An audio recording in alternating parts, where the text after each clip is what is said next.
Hi everyone, welcome back to the channel. There are two ingredients that come up repeatedly in conversation about rosacea. The one is niacinamide and the other is azelaic acid.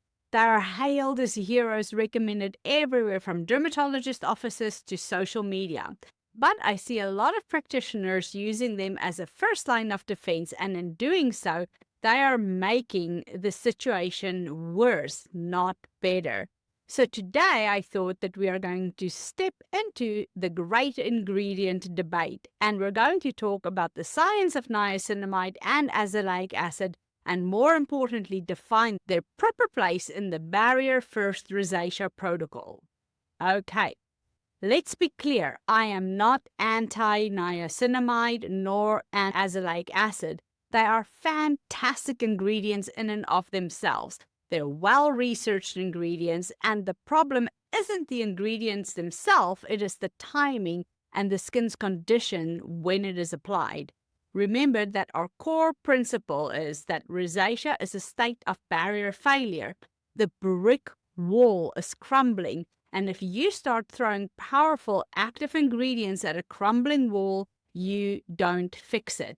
You often cause more damage, potentially creating a trigger in the end, instead of helping the skin recover. Okay, I want you to visualize a hierarchy of treatments. This is the order of operations for any rosacea client. At the very bottom, the foundation is barrier repair. This is non-negotiable, and this is where we use biomimicking ingredients that replenish lipids and remove all antagonists. We do this until the barrier is stable, which can take weeks or even months.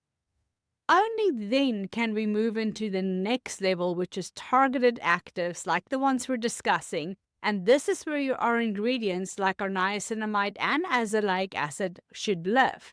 They are the secondary step, not the primary one. Using them on a compromised barrier is like sending in a team of specialist painters before the foundation of the house is even dry. It is out of order. Now let's talk about niacinamide, vitamin B3.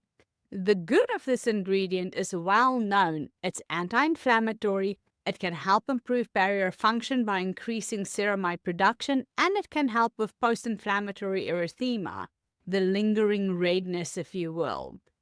But here is the bad, or rather the bad timing, if you will. Many popular niacinamide serums are at a 10% concentration and often in a base that is not lipid-rich. For a compromised rosacea barrier, this can be incredibly stimulating. It can cause flushing, stinging, irritation, and this leads to the client believing that they are allergic to niacinamide. They're not allergic, the barrier is just not ready for it. My rule is this: I will not introduce niacinamide and many other actives until the client's skin is no longer feeling tight, dry, or reactive to the touch. The barrier must be repaired and ready in order to accept the next load of ingredients. And even then, I will start in low concentrations, not as a standalone watery serum. Okay, now for azelaic acid. This is a powerhouse ingredient. It is anti-inflammatory, helps normalize keratinization, which can help with papules and pustules, and it can inhibit microbial growth associated with that Demodex mite. It's often prescribed by doctors for rosacea and for very good reason, but the peril is the same as it is with niacinamide.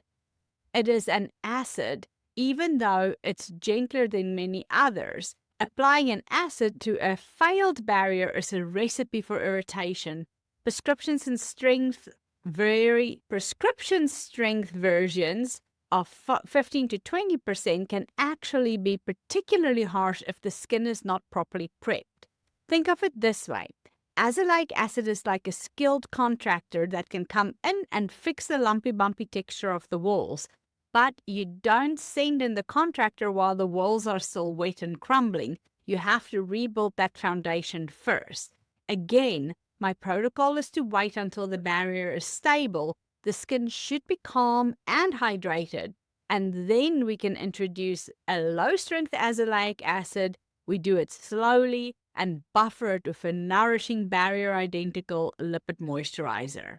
So the takeaway from this ingredient debate is not that niacinamide and azelaic acid are bad for rosacea. It's that they are tools to be used with skill, precision, and most importantly, in the right order.